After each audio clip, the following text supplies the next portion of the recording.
Querido, querida, escucha de Nexus. Hoy traigo ante ti una historia muy interesante. Historia escrita por Howard Phillips Lovecraft en octubre del año 1921, misma que se titula El Árbol, que nos cuenta la historia de dos hombres, dos escultores, Kalos y Musides, dos artistas del mármol griegos. Espero y esta historia sea de tu agrado.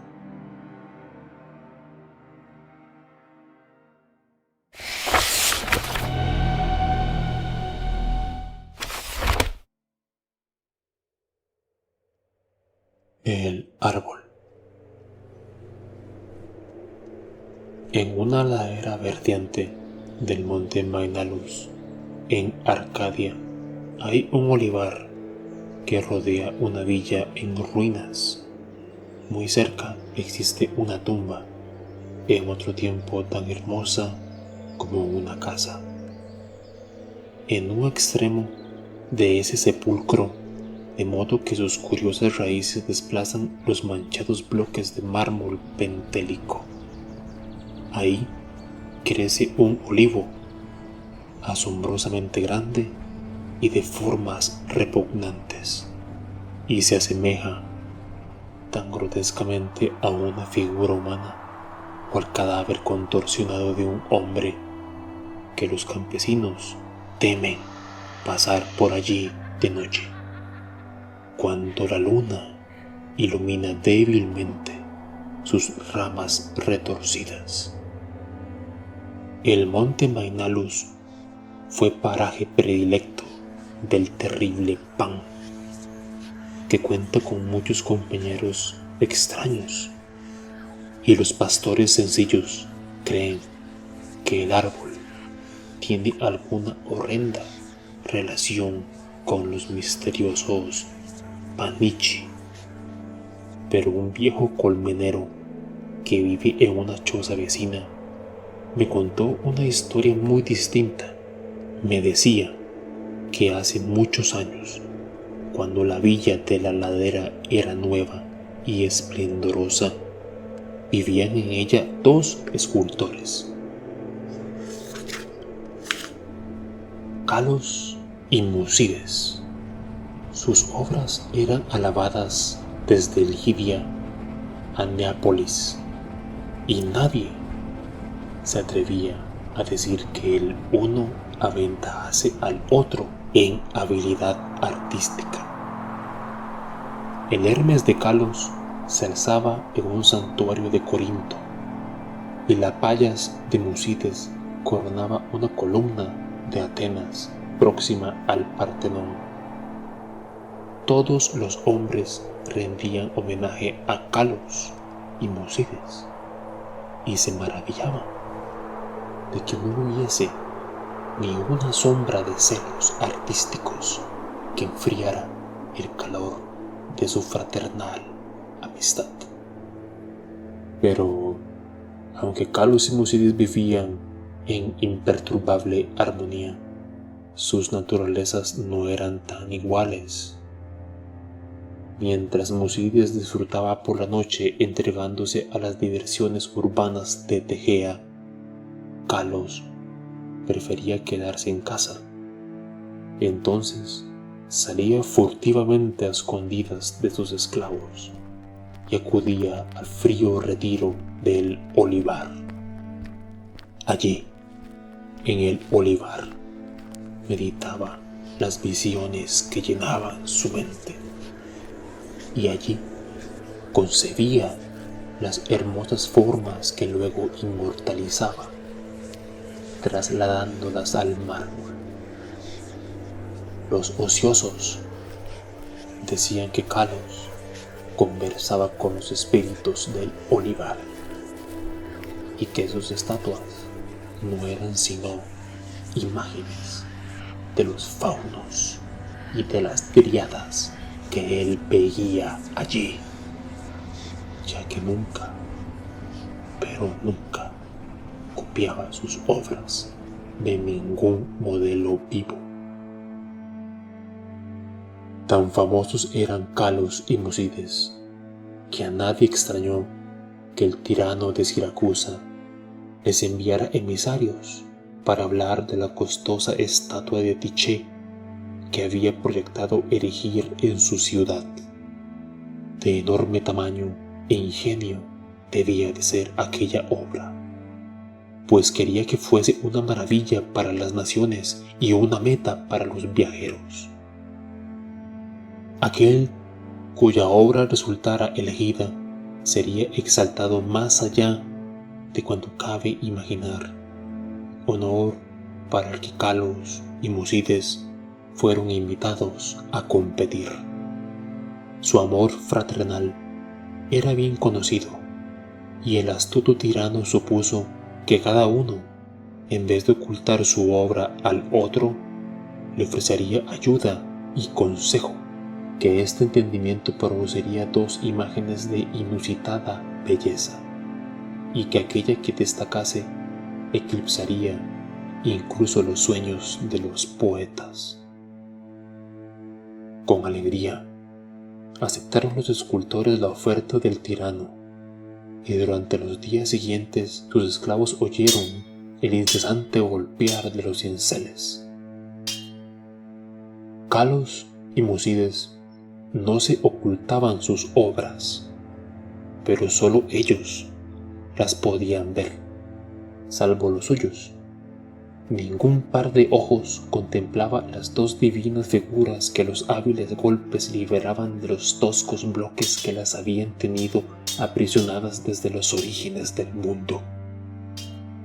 Por las noches, como siempre, Musides acudía a divertirse a los salones de Tegea, mientras Calos vagaba a solas por el olivar. Pero a medida que transcurría el tiempo, los hombres observaban que le faltaba alegría al en otro tiempo chispeante Musides. Era extraño, se decían, que la depresión se hubiese apoderado de quien tantas probabilidades tenía de ganar la más alta recompensa del arte. Transcurrieron muchos meses. Sin embargo, el rostro afligido de Musides no reflejaba otra cosa que la tensa expectación que la empresa despertaba. Luego, un día, Musides habló de la enfermedad de Calos, y ya nadie se maravilló de su tristeza, porque todos sabían lo hondo y sagrado que era el afecto de los dos escultores.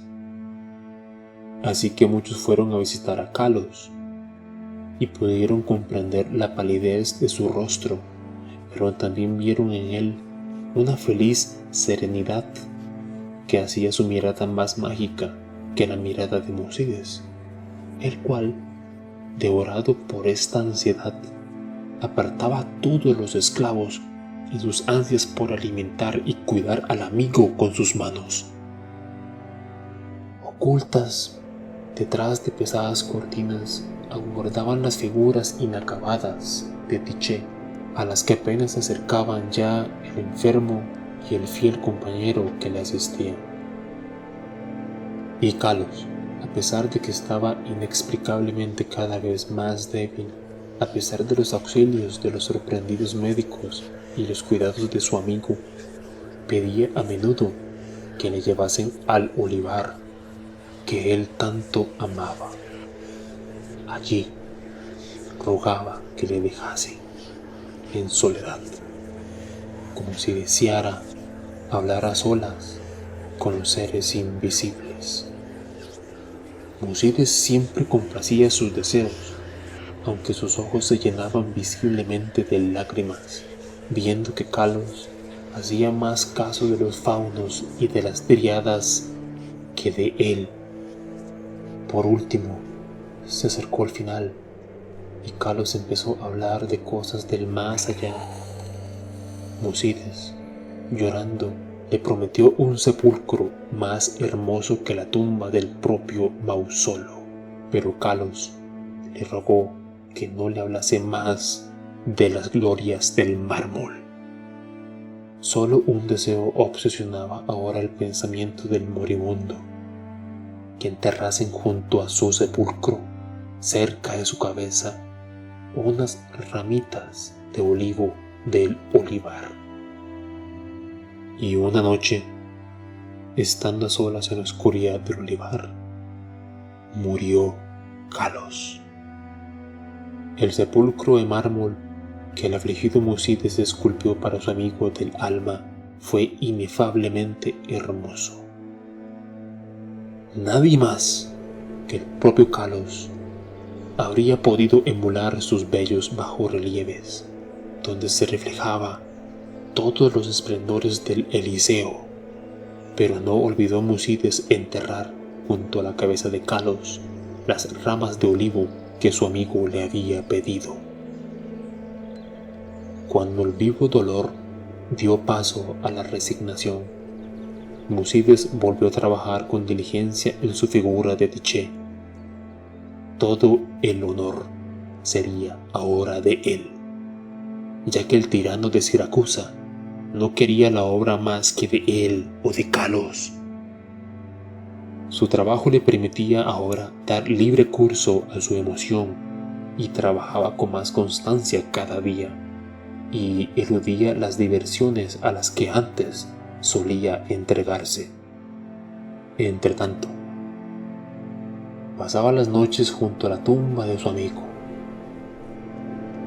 cerca de cuya cabeza había brotado un joven olivo.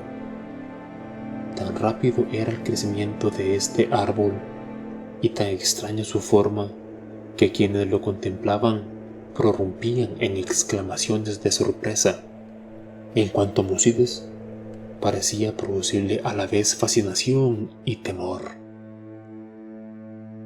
3 años después de la muerte de Kalos, Musides envió un emisario al tirano, y en el ágora de Tegea se corrió la voz de que la enorme estatua estaba terminada. A la sazón, el árbol que había crecido junto a la tumba había adquirido unas proporciones asombrosas, superiores a las de todos los árboles de su especie, y extendía una rama muy corpulenta por encima del recinto donde Musides trabajaba.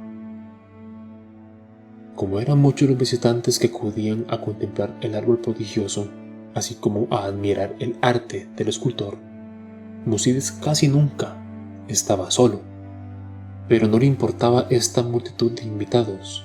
Al contrario, parecía más temeroso de quedarse solo, ahora que su absorbente obra estaba terminada. El viento desolado de la montaña, suspirando entre el olivar y el árbol de la tumba, producía de manera extraña sonidos vagamente articulados. El cielo estaba oscuro la tarde en que los emisarios del tirano llegaron a Tegea. Se sabía que venían a llevarse la gran imagen de Tiché y a traer eterna gloria a Musides, por la cual los proxenoi les dispersaron una cálida acogida. Por la noche se desató una tormenta de viento en la cumbre del Maenalos, y los hombres de la lejana Siracusa se alegraron de poder descansar cubierto en la ciudad. Hablaron de su ilustre tirano y del esplendor de su capital, y se alegraron por la belleza de la estatua de Musides, esa que él había esculpido para él, para su tirano. Entonces los de Tegea les contaron lo grande que era la bondad de Musides y su profunda aflicción por su amigo, y como ni siquiera los inminentes laureles del arte podían consolarle de la ausencia de Kalos, quien quizá los habría ceñido en su lugar. Y también les hablaron del árbol que crecía junto a la cabeza de Kalos. pero el viento aullaba horriblemente, y los de Siracusa y los arcadios elevaron sus plegarias a Éolo. Cuando el sol salió por la mañana, los proxenoi condujeron a los emisarios del tirano ladera arriba a la morada del escultor. Sin embargo, el viento de la noche había hecho cosas muy extrañas. Los gritos de los esclavos se elevaban en medio de un escenario de desolación, y en el olivar no se alzaban ya las espléndidas columnatas de la inmensa residencia donde había soñado y trabajado Musides. Aisladas y rotas, solo quedaban las viviendas humildes y los muros inferiores, pues sobre el suntuoso peristilo se había derrumbado la pesada rama del árbol extraño, reduciendo el majestuoso poema de mármol a un montón de ruinas deplorables.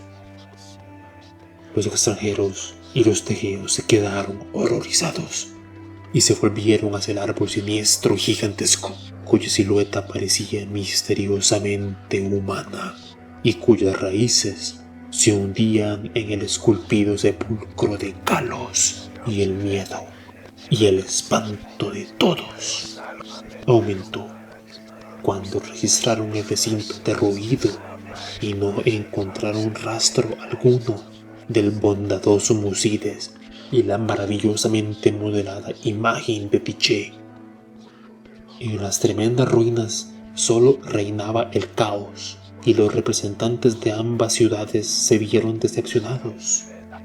Los emisarios, por haberse quedado sin la estatua; los habitantes de Tegea, por haberse quedado también sin artista al cual coronar. No obstante, los de Siracusa consiguieron poco después una espléndida estatua de Atenea, y los tegeos se consolaron erigiendo en el ágora un templo de mármol conmemorando el talento, las virtudes y la piedad fraterna de Musides. Pero aún sigue allí el olivar, así como el árbol que crece en la tumba de Kalos.